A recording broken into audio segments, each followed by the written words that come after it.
Hey guys, welcome to this episode of The Rachel Cruze Show. And today I am pumped about this episode because I have my friend, fellow Ramsey personality, Dr. John Deloney here with me. He's a best-selling author, a mental health expert, 2 PhDs, and host of the Dr. John Deloney Show. You just have so much that I can't even it's because my name rhymes with the lunch meat, man. It's a rough childhood. Deloney Poloni. I know. Never thought about it, John. That's why I work in mental health now. To really get through it all. Okay, so this episode, we're going to dive in and talk about therapy. Yep, and how to make room in your budget for it because I love this topic. It's very important. So counseling, therapy, whatever you want to call it. I know there's kind of a difference, but the idea of getting help from someone else, there's not as much of a stigma these days, I feel like. I don't know. Maybe just because everyone I know does therapy or counseling, but there still can be a stigma. So walk me through how you would tell somebody, hey, it's actually a really good thing to do. It's not because you're like this terrible person and which we all kind of are, so I don't know. You kind of are. So I think the stigma around mental health stems out of the great psychiatric institutions where you sent people away because they were quote unquote crazy. Or they were quote unquote dysfunctional or broken. So we sent them away so that we could keep the perception that everything's okay here, right? Yes. And our grandparents, they didn't know anybody who went to counseling, right? That was all quiet and hush hush. Even our parents didn't necessarily know very many people who did. And so for us, it's all new. And we're living in a really lonely time. So our parents, they went to their neighbors. They went to their local church communities. They had hard conversations with friends.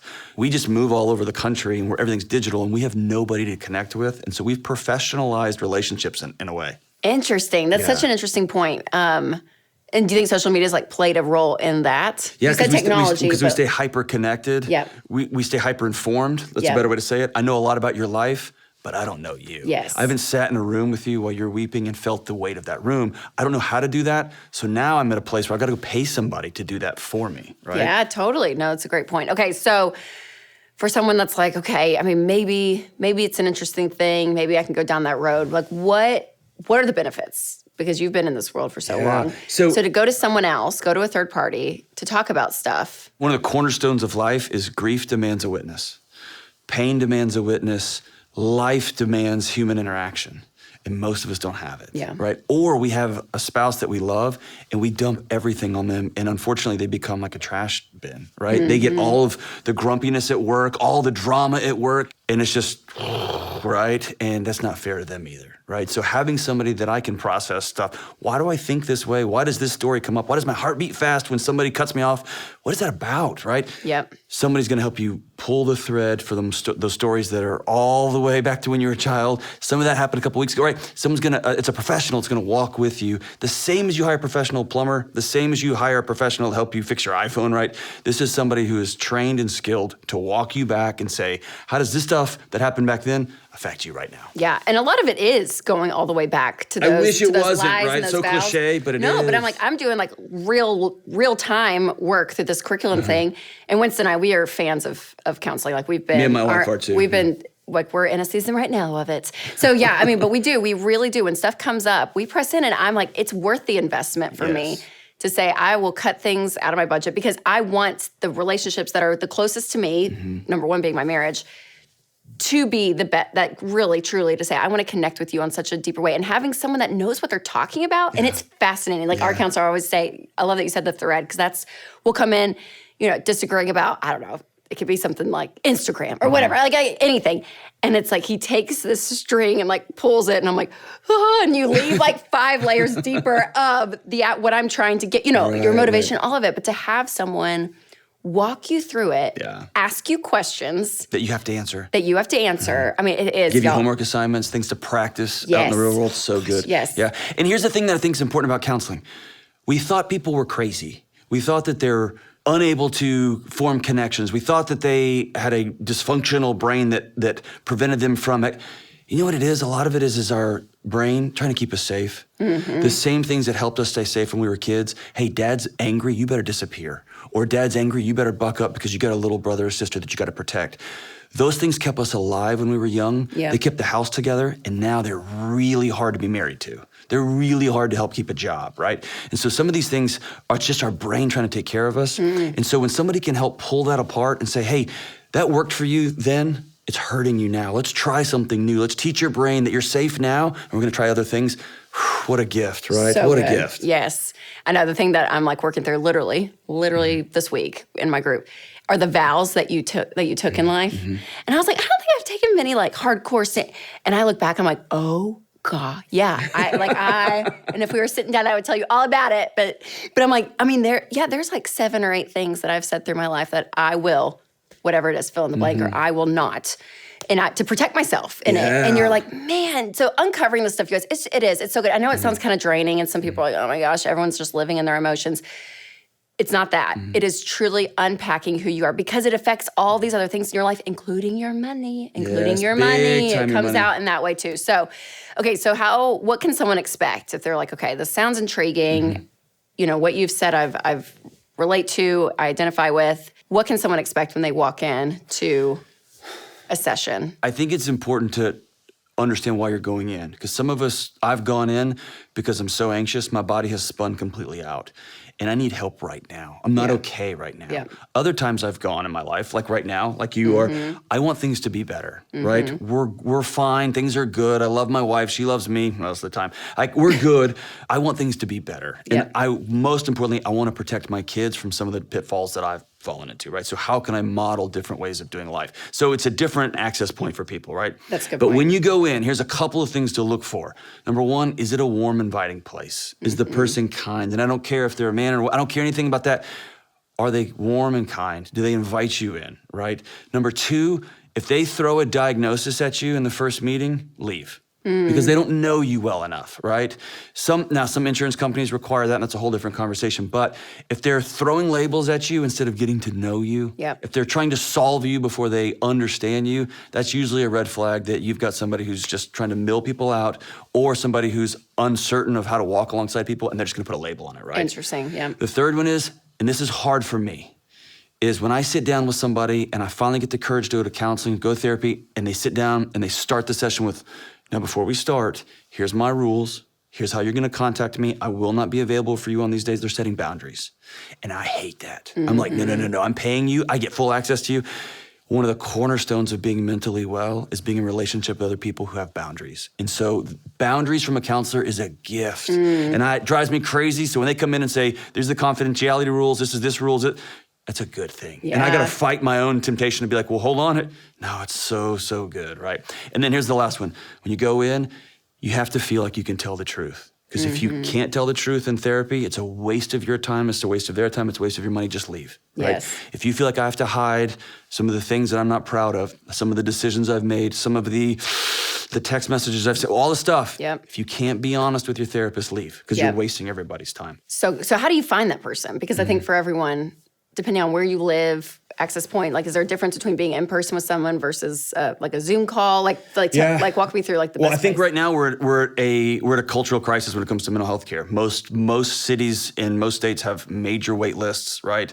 You and I were just talking before. The people that we see have just gone to cash, and they're really kind of named their price right now because their books are full, right? Totally. And so for those of people who are on a budget, who are really struggling, and they're working with their insurance company to try to figure out how to get the pool is limited, right? So it's tough. And so sometimes it's, what can I have access to? And now groups like BetterHelp have come online where they're doing online therapy. Some are even, I'm so nervous to even go sit with somebody yet. They'll text back and forth with you, right? So that's an entryway. It's not the best and it's not ideal, but it's an entry point, which I'm all about. Some, it can be on Zoom, on your screen, in your TV. Here's what I really love. People who work an hourly job, who have to leave their hourly job, catch a bus, go across town to sit for an hour in the therapy session, then catch a bus back to work. That's 3 hours. That's of lost wages. Not like they can't afford to do that. Now you can do it on your phone or your iPad in the parking lot during your lunch break, right? So it is a way for folks who are struggling to make sense of this financially that they can do it. And it's usually, access is almost instant and it's less expensive. Yeah, that's so good. Whatever mode works, go find somebody. Yes. To walk with you, and it is like we were just talking before, but it can get pricey, you guys. So it's one thing, you have to look at your budget, and you have to be able to say, okay, what priority is this in? And when you're kind of in a crisis, mode, if there is that, it's worth it. It's worth cutting things even more. Like taking care of yourself it's worth it. It's worth pausing the baby steps if you're not well. Yes. If you and your spouse are falling apart, if you're Yep. struggling, if you've just had that new baby and you can't breathe, it's worth pausing and going to get the care that you need. That's right. And so figuring out a way to do that. And if there are less expensive options, whether it is via the Zoom thing or whatever it is. Can I tell you a couple other less expensive options that are great? Yes. Practicum students at your local university. And people say, I'm not going to go to a student. That's how I did most of my counseling. Was I served people as a graduate student, and here's what's beautiful about that. It's free, or it's like 10 or 15 bucks a session, and you have a PhD person right behind the screen watching you, or somebody reviewing the transcripts. So you're actually getting 2 or sometimes 3 therapists for the price of a quarter of one, right? Is it scary you're gonna get bad advice? No, because there's a lot of supervision going on, right? Yeah. So that's a great place. And I did a lot of my practicum counseling at a local service that provided discounted or free for low-income people who needed support, needed counseling, or that were referred court order who need to go to stuff. They just have the money. Yes. So there is programs in local communities that can help. So good. Yeah. Oh, I love it. Well, I love that you're on the team, John. Seriously, I'm talking about this stuff because it's so important, and it used to be more taboo, and now I feel like we are in it. And okay, my last question, I just thought of this though. Okay. Because I was talking to a friend and he made some comment. He's like, I just feel like everyone's just living in their emotions so much these days. Like sometimes it's just like, hey, just get up and seize the day, that kind of thing. And I'm like, I get it. I do too. And all of this is not just about living in your emotions. So talk to me through like, I don't want to, even talking to your kids about stuff, like the way we go about parenting. I always wonder sometimes if we're like making them too soft, but I'm like, we're not. We're giving them the tools to understand what it is. So talk about that like stereotype. I love that question. Like, so we've been given 2 paths in life. Like all of life's experience in the Western world, we've distilled it to 2 paths. The first path is you are the worst thing that ever happened to you. You will always be some sort of survivor of X or Y or Z. You're the worst thing you've ever done. And since you're a victim, since you're the worst thing that ever happened to you, and you will never be able to rise above that by yourself, some government entity has to come in and save you. That's path 1. And you get to invent truth along the way. How you feel about everything drives everything, right? So that's path 1. Path 2 is the opposite. If you have a feeling, it's a character or moral issue. Navy SEALs don't have feelings. They do. I've worked with them, right? But it's, if you have a feeling, suck it up, crush it, kill it, drag it, right? And that's life. Yeah. Go figure it out. Yeah. And both of those are lies, right? And so that's why it's been a big deal to me to cast a new third way, which is, if you don't address your feelings, if you don't address those stories, if you don't address them, your body is trying to solve those. Here's one. If you were a 6-year-old little girl and you had a cool picture and you just wanted to show mommy, and mommy was scrolling, she was going, that's beautiful. And she's saying, just look. Look at this, mom. And she's like, yeah, that's so good. That daughter knows mom's not plugged in. Yep. That daughter who's 6 does not know mom needs to get off her phone. That daughter says something about that box is more lovable and important than me. And that 6-year-old girl will be about solving that gap for the rest of her life. And it's a chemical solution. It's cortisol, it's adrenaline, it's all this stuff. And if you don't deal with those feelings at 25, 35, 45, it'll eat you from the inside out, and you'll pass it on to your kids, right? So you have to deal with these feelings, and like your friend said, there comes a moment when you have to say, this happened. They treated me differently just because of the color of my skin. I was born into a family of poverty. All these things are real and true. Then you have to look in the mirror and say, and so what am I gonna do now, right? And that's the back half of, I've got to get with a professional. I've got to get with a group of people to do life with, to say, we're going to be about changing this thing. This changes with me. This stops with me. And I'm going to make it different for grandkids that will never know me, right? It's both and. So good. And do you talk about that? That's the crux of the book, right? That's it. It's split up in 2 halves. The first half is what we just talked about, and the second half is what we just talked about. That's right. So good. Yep. You guys, Own Your Past, Change Your Future. It is out. And where can people buy it? You can go to johndeloney.com, ramseysolutions.com, and now you can get it at the stores. Anywhere books are sold. Oh, well, I'm pumped about this, John. Honestly, I think it's such good information, and it gives, again, people this other tool to have in life to be like, okay, I can walk through this crazy life and have a little bit of sense of stability in all of this. So can I give you one more counseling tip? Yes. When you go see a counselor, they should say in the first or second or third session, okay, my job is to work myself out of a job with you. My job is to equip you with tools so that you can go about your It's not life. an ongoing, yes. This is not something you're going to do for the. Some people have some really deep issues, right? Yes, that they're working through. That's a great point. But most people, most of the time, need to go and learn some new tools. Yep. And practice them, and have somebody they can touch and touchstone with. Yep. And then head on about their life, Yes, right? yes. It's not the ongoing. That's right, expense. that's right. That's good. That's a great point. Okay, so John, one thing I ask all my guests now is what's one thing with your money that you're doing that's creating a life that you love? Whew. We are. I watched my friend George Camel do his paid off my house thing. Yeah. And so my wife and I have redoubled our already crazy efforts. And so we're treating our house payment as though we are in baby step 1. Oh my gosh, And yes. so the goal is to be done by the end of this year, and we're cruising. We're driving hard. John, that's awesome. And so it's good. And the second thing is it's our 20th anniversary this year, and I am a Congrats. notorious tightwad. Last year our family vacation was a KOA, right?